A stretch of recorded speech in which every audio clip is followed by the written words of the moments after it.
Dine का इंतकाम, असफरियात Farooq, episode number 6। ये medicine चाय में मिला देना, इसे पीते ही आलियान बेहोश हो जाएगा और हम इसको डाइन कंपनी में ले जाएंगे।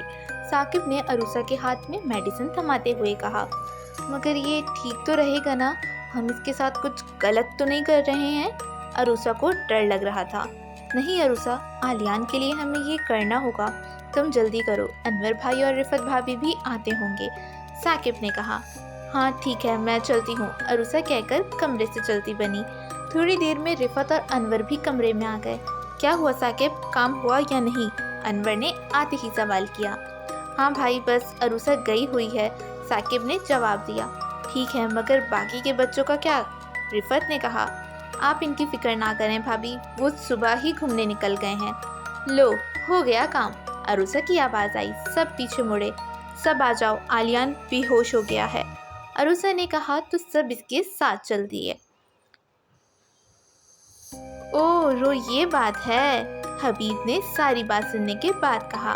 पर मुझे ये समझ नहीं आ रहा कि वो डाइन थी कौन और यहाँ सुलेमानी किताबों को लेने क्यों आई थी?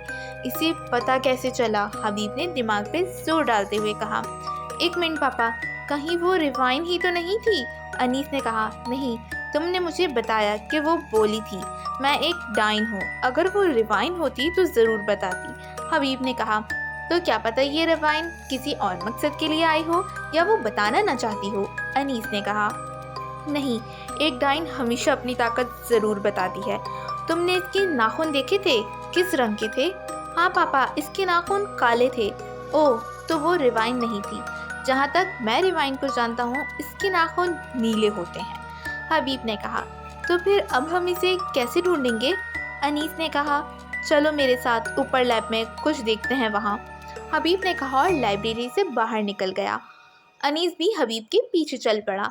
जैसे ही अनीस और हबीब ऊपर पहुँचे, लैब को देखकर दोनों के रंग ही उड़ गए। लो, पहुँच गए हम कार के पास। जंगल में साकिब ने गाड़ी को ब्रेक लगाते हुए कहा। चलें, सब बाहर निकलें। साकिब ने गाड़ी का दरवाज़ा खोला और बाहर निकला। रिफत, अनवर और अरूसा भी बाहर आ गए। अनवर और साकिब ने बेहोश आलियान को बाहर निकाला और इसे कंधे पे उठा लिया। चलो कार में, अनवर ने कहा। ध्यान से, रिफत ने कहा, और सब गार की तरफ चल पड़े। जैसे ही अब गार में दाखिल हुए तो अंदर मशअल और मोमबत्तियां जल रही थीं। सामने एक बहुत बड़े शीशे में एक लकड़ी और शीशे से बना ताबूत रखा हुआ था, जिसमें एक पत्थर की मूर्ति थी और एक तरफ एक अमल जमीन पर आंखें बंद किए बैठे थे। आमिल के सर के बहुत लंबे और सफ़ेद बाल थे, दाढ़ी मूछें भी बिल्कुल सफ़ेद, और आमिल ने लंबा काला कुर्ता पहन रखा था जो इसके टखनों तक आ रहा था। सलाम बाबा जी, साकिब और अनवर ने दूर से कहा। आमिल ने आंखें खोल दी। आ गए तुम लोग? मैं कल रात ही यहाँ आ गया था, आमिल ने कहा। हाँ बाबा जी, और हम आलियान को साथ लाए हैं, साकिब ने कहा। ठीक है, इसे मेरे सामने ज़मीन पर लेटा दो। साकिब और अनवर ने आलियान को एहतियात से ज़मीन पर लेटा दिया। अब सब पीछे हट जाओ, आमिल ने इशारा करते हुए कहा। सब एक तरफ होकर खड़े हो गए।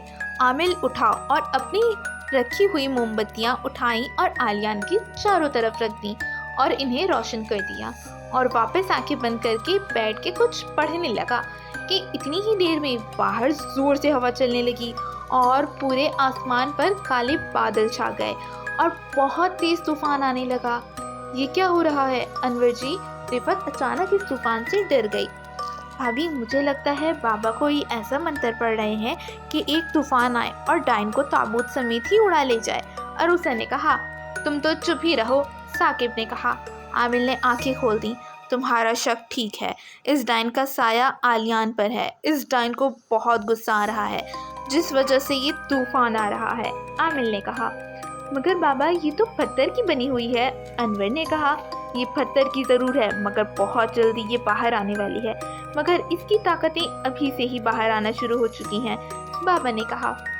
नहीं बाबा, हम नहीं चाहते ये दोबारा वापस आए। हमने बड़ी मुश्किल से इस डाइन से पीछा छुड़वाया है, रिफत ने कहा। इस डाइन का साया आलियान पर है और ये इसको लेकर ही जाएगी, बाबा ने कहा। मगर बाबा, कोई तो तरीका होगा ना आलियान को बचाने का, साकिब ने कहा। एक ही तरीका है, कल ही आलियान का निकाह कल 12 बजने से पहले ही किसी लड़की के साथ कर दिया जाए जिसके सर पर इसके माँ बाप का साया ना हो। मतलब एक यतीम लड़की? अरूसा ने कहा। हाँ, वो भी कल 12 बजने से पहले। लो भाभी, यहाँ तो ना चट ना पट और निकाह फटाफट। अरूसा ऊपर देखते हुए बोली। ठीक है, अब हम सबको यहाँ से जाना होगा। मौसम ज़्यादा ख़राब हो गया है तो मुश्किल होगा, अनवर बेग ने कहा। हाँ अनवर जी, आप बिल्कुल ठीक कह रहे हैं, रिफत ने भी हाँ में हाँ मिलाई। बाबा जी, आपने नहीं चलना क्या? साकिब ने पूछा। अरे वो बाबा जी हैं, चुटकी बजाएंगे और घर पहुंच जाएंगे, अरूसा ने कहा तो साकिब ने अरूसा को घूरा। सॉरी, अरूसा बोली। नहीं, तुम लोग जाओ, मैं यहाँ रुककर इस डाइन का कोई और बंदोबस्त सोचता हूँ। पूरा का पूरा लैब खाली था सिवाय टेबल्स के और कुछ नहीं था। ओह माय गॉड, अनीस के मुंह से बेसाख्ता निकला। ये सब कैसे हुआ? हबीब सर पे हाथ रखते हुए बोला। सॉरी पापा, ये सब मेरी गलती की वजह से हुआ है। मैं हसार बनाना और लॉक करना दोनों भूल गया था, अनीस ने शर्मिंदा होते हुए कहा। तुम जानते हो अनीस, तुमने कितनी बड़ी गलती कर दी है। अब हम किसी काली ताकत, किसी मखलूक का सामना नहीं कर पाएंगे। हबीब की आवाज़ में गुस्सा और परेशानी दोनों थी। जी पापा, मैं सुलेमानी किताबों को ठीक करने के चक्कर में ये भूल गया, अनीस ने कहा। इट्स ओके, अब मुझे कुछ और करना पड़ेगा, हबीब ने कहा। क्या पापा? मुझे कब्रिस्तान जाकर चिल्ला काटना होगा 3 दिन तक, हबीब ने कहा। जी पापा, तुम तब तक पूरा ख्याल रखना। जिस तरह आज मेरी गैर मौजूदगी में डाइन ने वार किया, आगे से कोई और भी वार कर सकता है। तुम्हें बहुत होशियार रहना होगा, हबीब ने अनीस के कंधे पे हाथ रखते हुए कहा। जी पापा, मैं ऐसा ही करूँगा, अनीस ने कहा। एक दिन में शादी, वो भी एक यतीम लड़की से, ये सब कैसे होगा? रिफत ने कहा। हाँ भाभी, यही तो मुझे भी समझ नहीं आ रहा। एक दिन आखिर कैसे हो सकता है ये सब कुछ, और लड़की कहाँ से आएगी? अरूसा ने कहा। और आलियान से क्या कहेंगे कि क्यों इसकी शादी इतनी जल्दी करवा रहे हैं? साकिब ने भी कन्फ्यूजन में कहा। आलियान का तो हम कुछ ना कुछ कर लेंगे और निकाह का इंतज़ाम भी कर लेंगे, मगर मेन मसला है लड़की का। ऊपर से लड़की भी यतीम हो। अनवर ने हल तो सोच लिया, मगर लड़की का कुछ नहीं हो पा रहा था। मैं तो कहती हूँ नेट पे इश्तिहार डाल देते हैं, बैग खानदान की बड़ी बेटे के लिए लड़की की अर्जेंट ज़रूरत है, अरूसा ने मशवरा दिया। नहीं अरूसा, इस तरह तो हमारी ख़ानदान में बदनामी हो जाएगी, और मेरी बहनों को तुम जानती हो, साकिब ने कहा। हमें इसी गांव में ही किसी अच्छी सी लड़की को देख लेते हैं ना, रिफत ने कहा। ठीक है, मैं आलियान को किसी तरह मनाता हूँ, तुम लोग तब तक लड़की ढूंढो, अनवर ने कहा और कमरे से निकल गए। क्या शादी? आलियान शादी का नाम सुनकर उछल पड़ा। लेकिन पापा, इतनी जल्दी इम्पॉसिबल। देख बेटा, तेरी भलाई के लिए हमें कल ही तुम्हारी शादी करवानी होगी, अनवर ने कहा।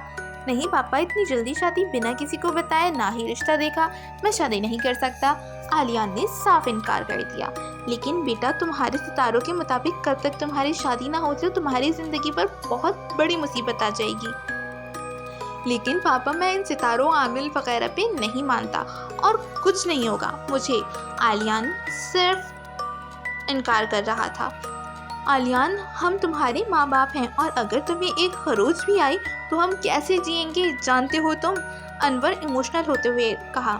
मगर पापा, मैं शादी के लिए अभी तैयार नहीं हूँ, और बगैर रस्म और रवाज के इस तरह अचानक, आलियान अभी भी नहीं मान रहा था। बेटा, हम कौन सा कह रहे हैं हम रस्म रिवाज नहीं करेंगे। कल एक बार तुम्हारा निकाह हो जाए और मुसीबत टल जाए तो तुम्हारे शहर जाकर शादी करेंगे। मेरा भी तो अकलौता बेटा है, मेरी भी ख्वाहिश है तुम्हारी खुशियाँ देखने की, पर मैं तेरे आगे हाथ जोड़ता हूँ, शादी कर ले, अनवर ने कहा। ठीक है पापा, मैं तैयार हूँ, आलियान ने दिल से ना सही मगर शादी के लिए हाँ ही कर दी। हाय, एक्सक्यूज मी, पूरा बैग खानदान इस अनजानी आवाज़ में मुड़ा। सामने एक खूबसूरत लड़की, नीली शलवार कमीज, सर पे दुपट्टा ओढ़े, हाई हील्स, गुलाबी होठ, बड़ी सुनहरी आंखें और हाथ में एक सूटकेस लिए सबकी नजरें एक लम्हे के लिए इस पर टिक सी गईं। आप कौन? अरूसा ने आईब्रो झुकाते हुए पूछा। जी मैं सना, सना ने जवाब दिया। यहाँ क्यों आई हैं मोहतरमा? अरूसा ने सवाल किया। जी वो मुझे ऐड मिला था कि आपको एक ऐसी लड़की के रिश्ते की ज़रूरत है जिसके पेरेंट्स की डेथ हो चुकी हो, सना ने बताया। ओह अच्छा, आप खड़ी क्यों हैं? आइए ना, बैठिए, रिफत जल्दी से सोफे से खड़ी होती हुई बोली। साकिब और अनवर भी खड़े हो गए। जी, सना चलती हुई आई और रिफत के सामने वाले सोफे के पास खड़ी हो गई। अरे बेटा, खड़ी क्यों हो, बैठ जाओ ना, अनवर ने कहा। अंकल वो बड़े खड़े हैं तो मैं कैसे बैठ जाऊं? ओह अच्छा, सब मुस्कुराकर बैठ गए। सना भी बैठ गई। रिफत ने अरुसा को इशारा किया। जी मैं अभी आती, अरुसा कहते हुए चली गई। हाँ तो बेटा कुछ अपने बारे में बताओ। दरअसल मैं अमेरिका से 1 वीक पहले ही आई हूँ। मेरे पेरेंट्स की कुछ अरसा पहले एक एक्सीडेंट में मौत हो गई। मैं बचपन से अमेरिका में रहती हूँ। मॉम डैड के बाद इस दुनिया में मेरा कोई नहीं था, तो मैं अकेले ही अपने बाबा का बिजनेस हैंडल करने लगी। बट अंकल आपको तो पता है ना, आजकल के दौर में एक लड़की का अकेला रहना कितना मुश्किल है, तो मैंने सोचा शादी ही कर लूँ। पर अपने ही मुल्क से और 1 वीक से यहाँ आई हूँ। सना चुप हो गई। अरुसा चाय समोसे ले आई। तो बेटा क्या ख्याल है तुम्हारा शादी के बाद, कहाँ रहना चाहोगी?